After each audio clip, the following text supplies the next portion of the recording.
Hi. ഇന്ന് ഞാൻ പറയാൻ പോകുന്നത് പൊതുവെ എല്ലാവരും ഭയങ്കരമായിട്ട് ചെയ്യുന്നൊരു മിസ്റ്റേക്കാണ് കേട്ടോ പറയാൻ പോകുന്നത്. ഈ ലൈക്ക് വെച്ചിട്ട് സെൻറ്റൻസ് ക്രിയേറ്റ് ചെയ്യുമ്പോൾ പലരും ചെയ്യുന്നൊരു കാര്യമാണ്.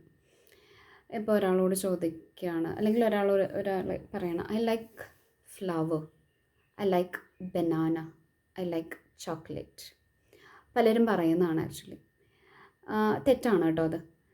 I like chocolates, I like flowers, I like apples, I like books.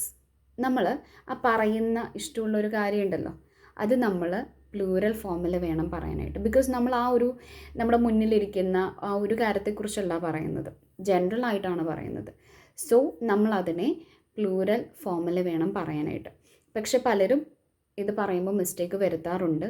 ഒരു ഐറ്റം ഇഷ്ടമാണെന്നുള്ള രീതിയിൽ I like banana, I like apple, I like book എന്നൊക്കെയുള്ള രീതിയിലാണ് പലരും പറയാറുള്ളത്. That's a mistake. So you have to correct it. പിന്നെ ഈ like പറയുമ്പോൾ നമ്മുടെ ജനറൽ റൂൾ വെച്ചിട്ട് സബ്ജക്റ്റ് ഐ ആണെന്നുണ്ടെങ്കിൽ ഐ ലൈക്ക് ആണ് ചേർക്കേണ്ടത്. അല്ലെങ്കിൽ സബ്ജക്റ്റ് പ്ലൂറൽ ആണെന്നുണ്ടെങ്കിൽ യു വി ഒക്കെ ആണെന്നുണ്ടെങ്കിൽ we like apples, I like apples, they like books എന്നുള്ള രീതിയിൽ പറയണം. And if the subject is singular, subject ഒരാളേ ഉള്ളൂ, ഹീ ഷീ ഒക്കെ ആണെന്നുണ്ടെങ്കിൽ she likes flowers, she likes books, he likes chocolates എന്നുള്ള രീതിയിൽ പറയണം.